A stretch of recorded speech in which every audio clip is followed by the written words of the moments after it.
What did your school illegally hide from you? My daughter, Mia, is 11. She's nonverbal autistic with severe ADHD. She communicates mostly through pictures and her tablet. One day she started coming home exhausted, with carpet burns on her knees and arms covered in fresh bruises. When I asked what happened, she'd just rock back and forth and tap the same picture on her device over and over a locked door. I went to the school. Her special ed teacher, Mr. Reynolds, smiled and said, "She gets a little clumsy during transitions. Nothing to worry about." But Mia's bruises kept getting worse. She started refusing to eat and having more meltdowns than she'd had in years. That's when I bought a small audio recorder and carefully hid it in the lining of her backpack. I know it wasn't strictly legal in our state without consent, but something was terrifying my little girl. What I heard that afternoon broke me. Mr. Reynolds had been locking Mia in a small focus room, basically a converted supply closet with no windows for hours when she wouldn't sit still, no supervision, no bathroom breaks.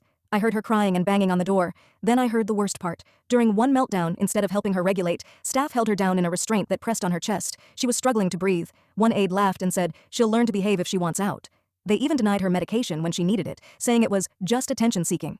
I stormed into the principal's office the next morning with the recordings. She turned pale, then threatened to call child services on me for illegal surveillance, and said no one would believe a nonverbal child's mother over trained professionals.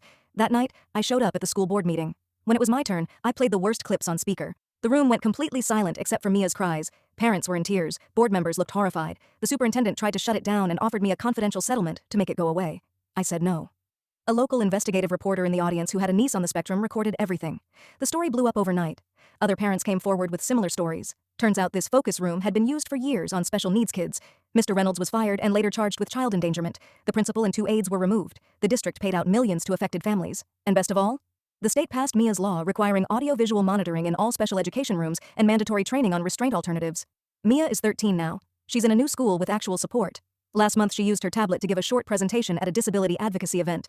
The whole room gave her a standing ovation. The only person not clapping was Mr. Reynolds watching from his court-mandated program. Protect your kids. Trust your gut.